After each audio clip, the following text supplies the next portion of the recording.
Penetration testing. We also refer to this as pen testing, and no, I'm not talking about you getting a job at BIC.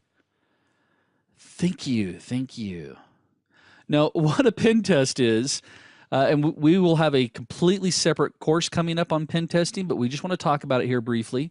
The concept behind a pen test is for the ethical hacker to actually go through and simulate an attack on a network.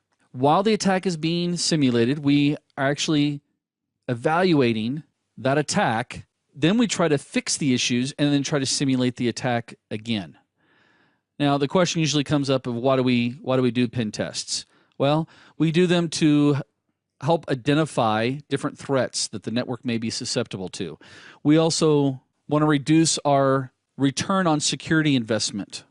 We also need some way of gauging our efficiency. Pen tests also help us to determine what upgrades are needed and when and why. Helps us to test our controls that we have in place, as well as maintaining a standard for our security.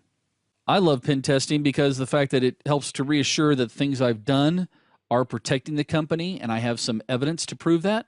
It helps us when it comes to best practices, which could include how we deploy our servers, our network devices, as well as help us with any type of in-house development that's taking place, any in-house applications.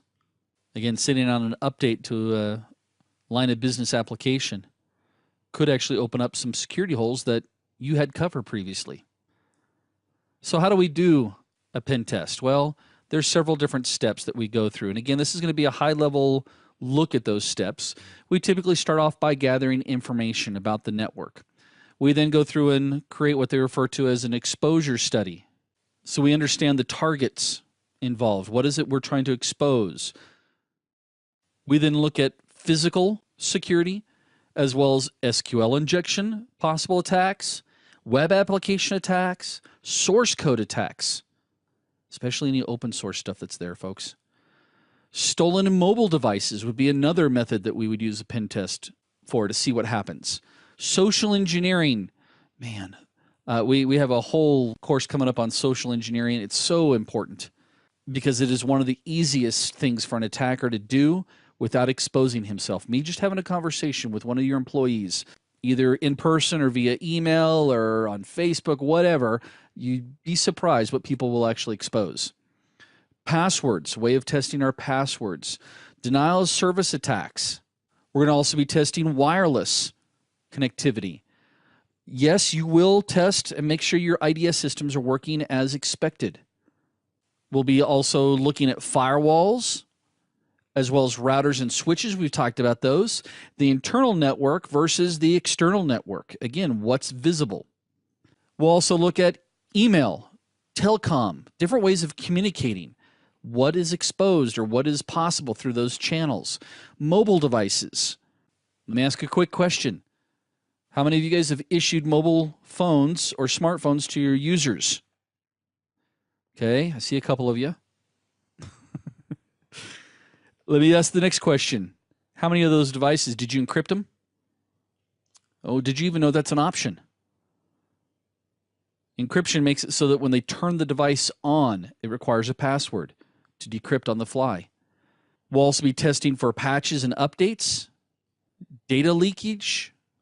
For those of you that aren't aware, SAP is where we actually start to share typically corporate databases or information inside those databases to consumers or to customers. SAP is a system application and products. So you want to test those if you have that type of service available. Your file integrity, as well as log management. When it comes to logs, it's crazy. Sometimes people log too much and they don't know what's going on. Other times they don't log enough. We'll also be testing for Trojan and virus infections, VPN solutions that have been deployed.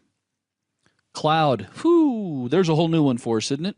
You got a cloud connection. Most companies, you're heading towards the cloud. You're going to have to pen test that. What are the vulnerabilities between you and the destination? Your virtual machines, that's a whole nother one too. We typically are testing our servers physically, but now we've got one server that maintains or actually is providing 5 or 6 servers in its virtual environment. That just added to my load. War dialing. Got any modems still out there?